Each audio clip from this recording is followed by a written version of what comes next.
nama saya Ellison Sunsini. Pada hari ini, saya dan ahli kumpulan saya ingin membentangkan tajuk konsep kejadian manusia menurut agama Islam dan agama Kristen. Saya akan mulakan dengan pengenalan dan pengertian konsep kejadian manusia menurut agama Islam dan agama Kristen. Sebelum kita mendalami pandangan yang berlainan antara kedua-dua agama ini terhadap penciptaan manusia, alangkah baiknya kita memahami istilah daripada perkataan manusia itu sendiri. Berdasarkan etimologi, pengertian perkataan manusia adalah berasal dari perkataan manu dalam bahasa Sanskrit dan mens dalam bahasa Latin yang bermaksud makhluk yang berakal budi dan mampu berfikir melebihi kemampuan makhluk lain. Bukan itu sahaja, manusia juga diterjemahkan sebagai makhluk individu yang memiliki pemikiran yang rasional terhadap segala hal. Sekarang kita masuk kepada pengertian konsep kejadian manusia menurut agama Islam dan agama Kristen. Menurut agama Islam, dalam Al-Quran tertulis bahwa Allah menciptakan Nabi Adam sebagai manusia pertama dari tanah liat kering dan unsur jasad yaitu roh yang disatukan untuk memberi nyawa kepada Nabi Adam. Lalu Allah menyuruh malaikat-malaikat untuk menunduk kepada Nabi Adam. Hal ini dapat dilihat menurut surah Al-Hijj ayat 28 hingga 29. Oleh sebab itu, manusia mempunyai darjat yang luhur berbanding ciptaannya yang lain. Manusia dijadikan sebagai khalifah, yaitu pengganti Allah untuk menjaga agama dan mentadbir di bumi, atau arti kata lain yaitu pemimpin, demi memakmurkan segala ciptaannya.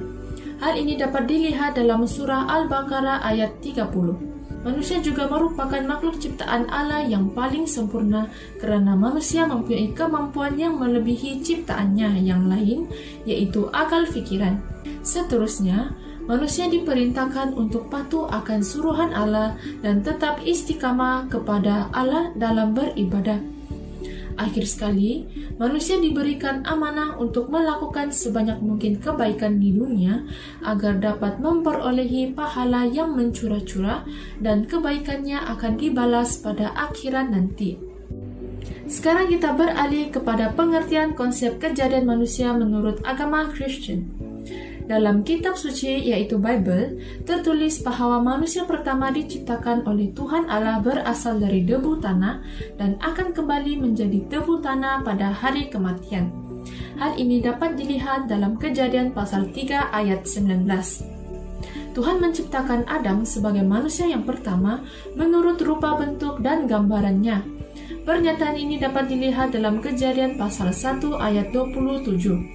Oleh itu, manusia adalah ciptaan Tuhan yang paling sempurna dan mulia. Selepas penciptaan Adam, Tuhan menciptakan Hawa atau Eve dari tulang rusuk Adam bagi melengkapi satu sama lain. Dalam penciptaan Adam dan Eve dapat dilihat bahwa lelaki dan perempuan mempunyai martabat yang setara.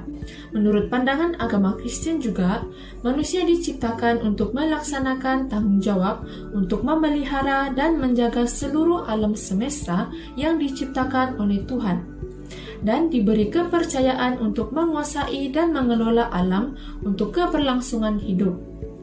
Manusia juga dikaruniakan keistimewaan seperti akal budi, perasaan, dan kehendak bebas sebagai penopang hidup. Akhir sekali, pada ayat kitab suci 1 Yohanes pasal 4 ayat 7 hingga 8, manusia juga diberi penekanan untuk saling berbagi cinta kasih sesama umat yang lain. Itu saja daripada saya, dan sekarang kita akan beralih kepada proses kejadian manusia menurut agama Islam dan agama Kristen. Assalamualaikum Sir, nama saya Siti Faralni binti Muhammad Ali. Di sini saya akan meneruskan pembentangan dengan proses penciptaan manusia dari perspektif agama dan sains. Sebagaimana saya dan rakan Muslim yang lain mengetahui bahawa Nabi Adam AS adalah manusia pertama yang diciptakan oleh Allah SWT. Kemudian dari Adam, Allah menciptakan pula Hawa dari salah satu tulang rusuk Adam sendiri sebagai pendamping buatnya di syurga. Hawa diciptakan pada waktu Adam sedang tertidur kerana penciptaan Hawa sudah tentu memberikan kesakitan dan kesulitan kepada Adam. Dalam surah Al-Hijr ayat 26, Allah menyatakan bahawa manusia ini diciptakan dari tanah liat kering yang berasal dari lumpur hitam yang diberi bentuk. Antara penjelasan yang lebih terperinci, kita boleh lihat adalah proses penciptaan Adam melibatkan dari air, tanah, pati tanah, tanah yang liat dan sebati, tanah yang panas dan berbau, tanah yang keras seperti tembikar, dan seterusnya ditiupkan roh. Saripati tanah tersebut dijadikan nutfah, iaitu air mani. Apabila sel sperma dan sel ovum ini bertemu dalam proses pembuahan, maka keduanya akan tersimpan dalam rahim dalam waktu 40 hari. Nutfah tersebut berkembang menjadi alaqah, iaitu segumpal darah, kemudian berubah menjadi mudghah, iaitu segumpal daging, lalu berubah menjadi izham, iaitu tulang belulang, dan lam, iaitu penutupan tulang yang terbungkus daging. Di sini, kita dapat lihat perkara yang membezakan manusia dengan makhluk yang lain, iaitu roh. Menurut perspektif sains, permulaan kehidupan manusia ini terjadi melalui dua aspek, iaitu aspek biologis dan aspek psikologis. Dari aspek biologis, manusia terjadi pada saat bersatunya sel ovum dan sel sperma. Manakala dari aspek psikologis pula menganggap manusia akan terjadi pada saat janin bereaksi terhadap rangsangan-rangsangan dari luar. Di sini kita dapat lihat 3 kegelapan dalam surah Az-Zumar. 3 kegelapan ini merujuk kepada 3 tahap pertumbuhan bayi di dalam rahim. Hal ini dapat dibuktikan dengan adanya ilmu biologi yang mengungkapkan bahawa pembentukan embrio dalam bayi akan berlaku dalam 3 daerah yang berbeza dalam rahim seorang ibu, iaitu germinal, embryonic, dan fetus. Istilah kegelapan yang terdapat dalam surah Az-Zumar pula menggambarkan proses penciptaan manusia dalam perut seorang ibu sememangnya terjadi di dalam rahim yang gelap. Antara ciri-ciri utama tahap perkembangan bayi pada fasa germinal adalah zigot, tumbuh membesar melalui pembelahan sel, kemudian menjadi segumpalan sel yang melegatkan dirinya pada dinding rahim. Seterusnya, pada saat embryonic, sistem tubuh bayi mulai terbentuk dan jumlah sel juga akan bertambah serta bayi akan mula dipanggil sebagai embrio. Apabila bayi berada pada tahap fetus, pertumbuhan janin menjadi semakin sempurna dengan wajah, kedua tangan dan kaki telah tumbuh. Diikuti dengan struktur kulit serta jaringan lemak berkembang berfungsi sebagai sistem organ, dan tahap ini akan berlangsung dari akhir bulan kedua sehingga kelahiran. Menurut agama Kristian pula, manusia pertama diciptakan daripada debu tanah seperti mana yang dinyatakan dalam kitab Injil atau Bible, iaitu di dalam Genesis. Menurut paradigma Kristian, terdapat 2 Adam, iaitu Adam pertama dan Adam akhir. Adam pertama disebutkan dalam Genesis 2:7. Setelah Adam diciptakan, maka diciptakan perempuan kerana tiada penolong yang sepadan buatnya. Selain itu, agama Kristian juga mempercayai bahawa manusia ini dilahirkan dalam keadaan berdosa. Dosa ini dikenali sebagai dosa warisan yang dilakukan oleh Adam. Agama Kristian juga mempercayai kehidupan selepas mati kerana adanya alam akhirat. Pensaliban Yesus merupakan lambang pengorbanan suci kepada manusia untuk mereka buang dosa warisan tersebut, dan segala kesalahan yang mereka lakukan boleh diampunkan oleh para paderi jika seseorang itu membuat pengakuan akan dosa yang dilakukan di hadapan paderi tersebut. Baik, itu sahaja daripada saya. Terima kasih. Halo, nama saya Farah Debbie Deborah binti Gabriel, dan saya akan membentangkan tentang tujuan manusia diciptakan menurut agama Islam dan juga agama Kristen. Manusia merupakan ciptaan Tuhan yang paling istimewa di antara makhluk ciptaan yang lain. Hal ini karena manusia memiliki panca indera dan akal pikiran di mana ia membedakan manusia dengan makhluk yang lain. Sehubungan dengan itu, setiap ciptaan yang ada di muka bumi pasti mempunyai tujuan dan kepentingan masing-masing, sama ada kepada makhluk lain maupun kepada keseimbangan ekosistem bumi dan untuk pencipta. Menurut agama Islam, tujuan penciptaan manusia adalah untuk menyembah kepada Allah sebagai ilah. Ayat ini menjelaskan bahwa Allah adalah yang Maha Agung, yang melambangkan Ia adalah pencipta makhluk-makhluk yang ada di atas muka bumi ini. Manusia hendaklah menyembah dan taat kepada Allah seperti yang tertulis di dalam Al-Quran. Perintah Allah untuk menyembahnya adalah sebagai satu bentuk kasih sayangnya agar manusia dapat mengatur hidup mereka dengan baik dan melaksanakan tuntutan dasar Islam.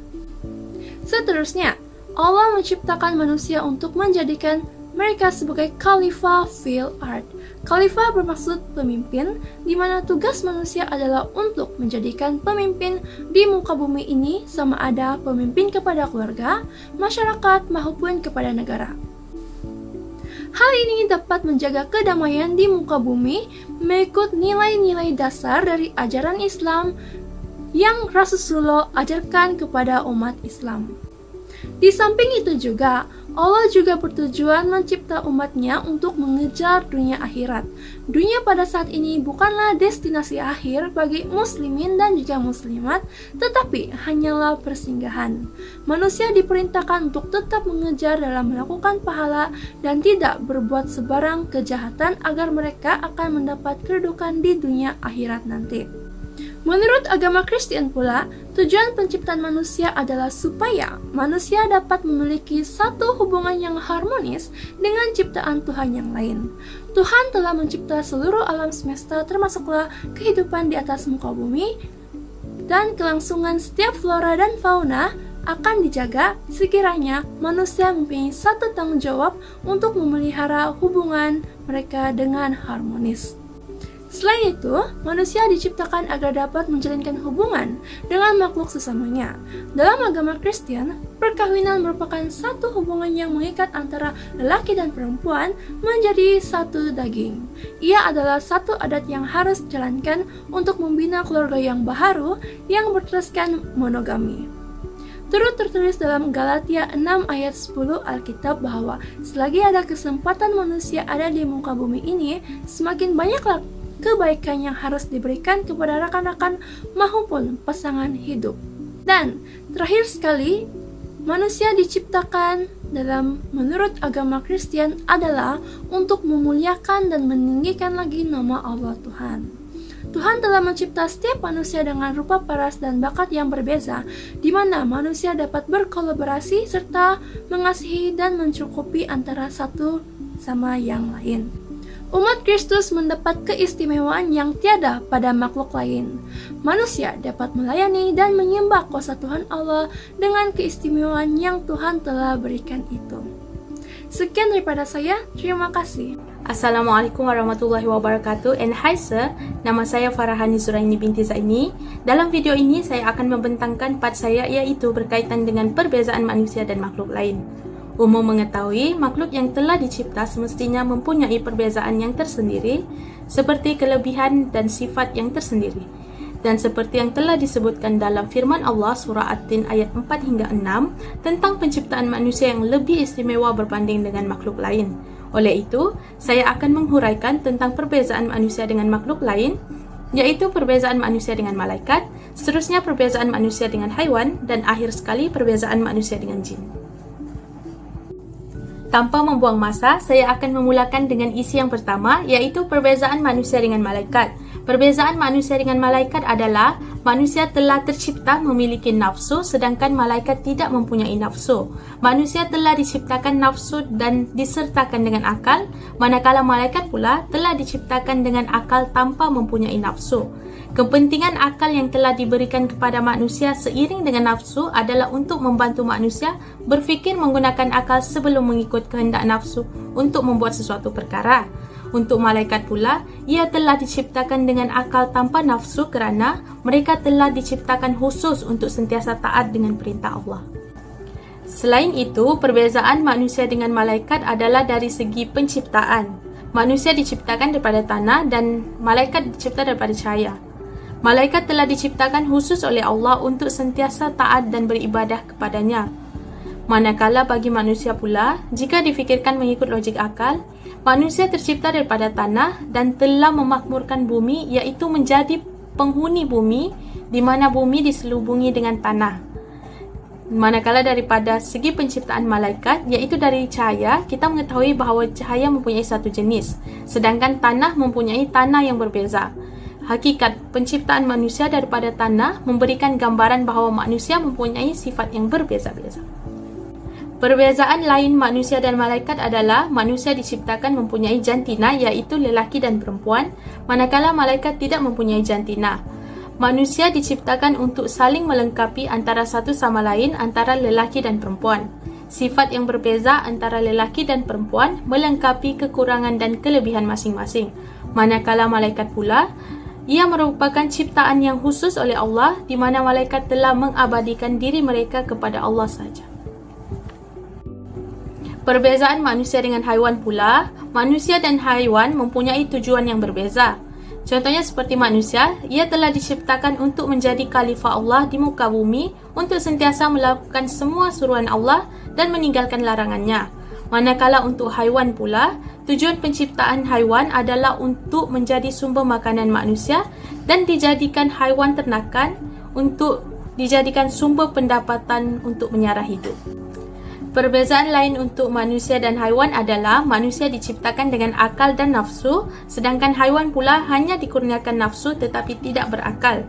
Manusia diberikan akal dan nafsu untuk mengimbangi kehidupan mereka dalam membuat sesuatu perkara, iaitu berfikir sebelum bertindak. Manakala haiwan pula, mereka akan bertindak tanpa memikirkan sebarang impak selepas melakukan sesuatu tindakan.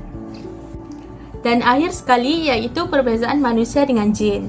Manusia tercipta daripada tanah, manakala jin tercipta daripada api. Walaupun manusia dan jin mempunyai bentuk yang berbeza, tetapi kedua-duanya mempunyai sifat di mana sesetengah taat kepada Allah dan ada juga yang mengingkari perintah Allah.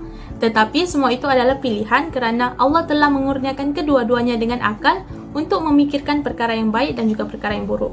Selain itu, perbezaan manusia dengan jin adalah manusia merupakan makhluk yang nyata sedangkan jin adalah makhluk yang tidak nyata. Maksud makhluk yang tidak nyata adalah jin merupakan makhluk gaib yang tidak dapat dilihat oleh manusia. Bahkan ia boleh memudaratkan manusia dan tidak mampu dikesan dengan menggunakan perubatan moden. Manakala manusia pula, ia merupakan makhluk Allah yang diciptakan dengan begitu sempurna dan menjadi khalifah Allah di muka bumi. Sekian itu saja daripada saya. Terima kasih. Terima kasih Farah. Assalamualaikum Ustaz. Saya Nurul Amin Sampai Masrin dan saya akan menerangkan tentang cabaran yang dihadapi manusia pada masa kini beserta kesimpulan. Dalam menghadapi kehidupan seharian pada masa kini, manusia memang tidak lepas dari menghadapi cabaran. Dan cabaran ini boleh datang dalam pelbagai bentuk, sama ada melalui perspektif mental ataupun fizikal. Okey, macam yang kita ketahui, perkembangan teknologi ke arah globalisasi pada masa kini telah banyak memperkenalkan kita kepada kelas masyarakat, unsur budaya dan bahasa baru yang telah banyak mempengaruhi kehidupan seharian kita sebagai manusia.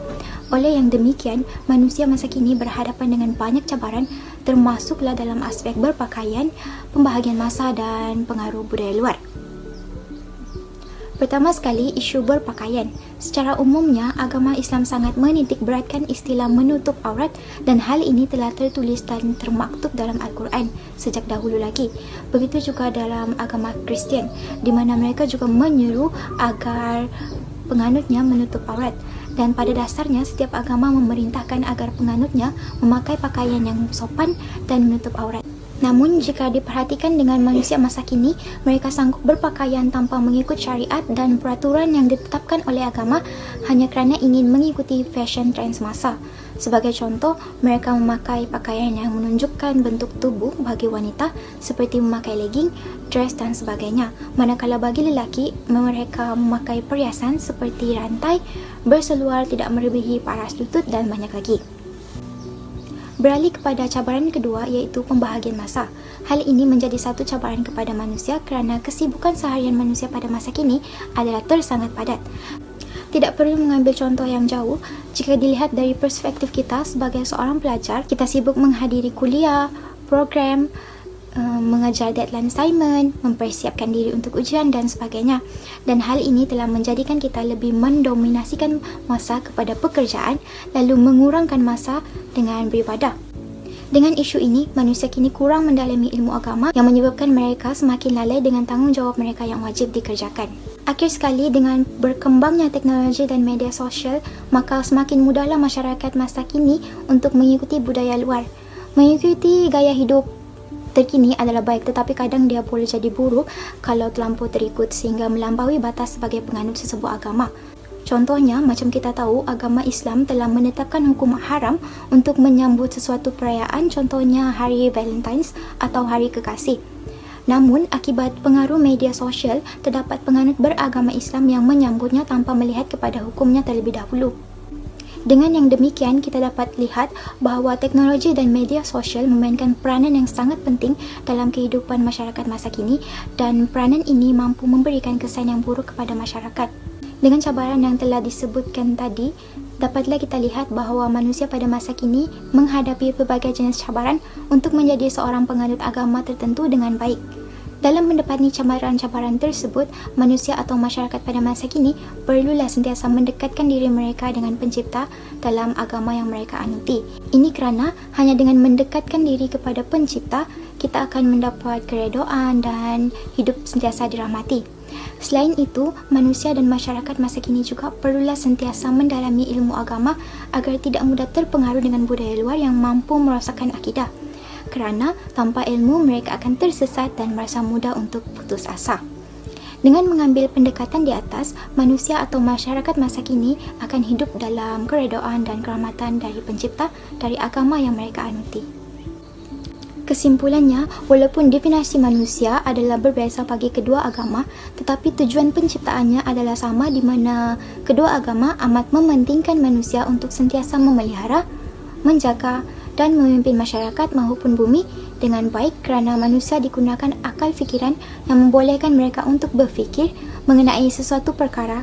Oleh itu, sebagai manusia kita hendaklah sentiasa berperilaku baik bukan sahaja sesama manusia tetapi juga kepada alam sekitar. Maka itu sahaja daripada kami. Terima kasih.